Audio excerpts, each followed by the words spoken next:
بسم اللہ الرحمن الرحیم۔ صبح کے وقت صرف ایک بار یہ سورت پڑھیں، زبان سے جو حاجت نکالے وہ پوری ہوگی انشاءاللہ۔ ایک روایت میں ہے کہ ہر چیز کے لیے ایک دل ہوا کرتا ہے۔ قرآن پاک کا دل سورہ یاسین ہے۔ جو شخص سورہ یاسین پڑھتا ہے اللہ تعالیٰ اس کے لیے 10 قرآن پڑھنے کا ثواب لکھتا ہے۔ ایک روایت میں آیا ہے کہ اللہ تعالیٰ نے سورہ طٰہٰ اور سورہ یاسین کو آسمان اور زمین کے پیدا کرنے سے 1000 برس پہلے پیدا کیا۔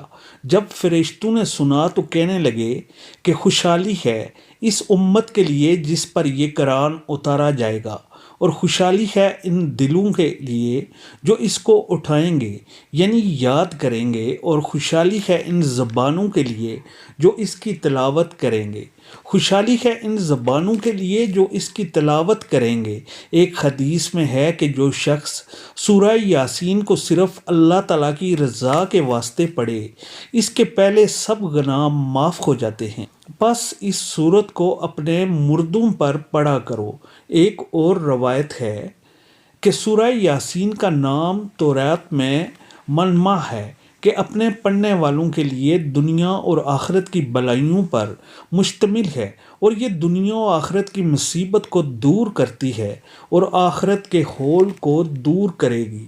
تورات میں اس سورت کا نام رافع اور خاقتہ بھی ہے، یعنی مومنوں کے رتبے بلند کرنے والی اور کافروں کو پست کرنے والی۔ ایک روایت میں ہے کہ حضور اقدس صلی اللہ علیہ وسلم نے ارشاد فرمایا کہ میرا دل چاہتا ہے کہ سورہ یاسین میرے ہر امتی کے دل میں ہو۔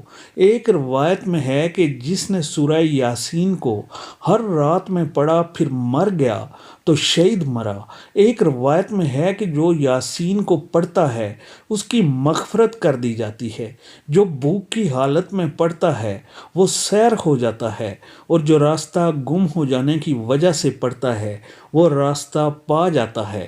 جو شخص جانور کے گم ہو جانے کی وجہ سے پڑھے وہ جانور پا لیتا ہے، اور جو کسی شخص کے گم ہو جانے پر پڑھے انشاءاللہ وہ شخص ملے گا، اور جو ایسی حالت میں پڑھے کہ کھانا گم ہو جانے کا خوف ہو تو کھانا کافی ہو جاتا ہے، یعنی اگر کھانے میں مہمان زیادہ آ گئے ہیں، کھانا کم پڑ رہا ہے تو ایک دفعہ سورہ یاسین پڑھ کر اس کھانے پر دم کر دیں تو انشاءاللہ وہ کھانا تمام مہمانوں کے لیے کافی ہو جائے گا۔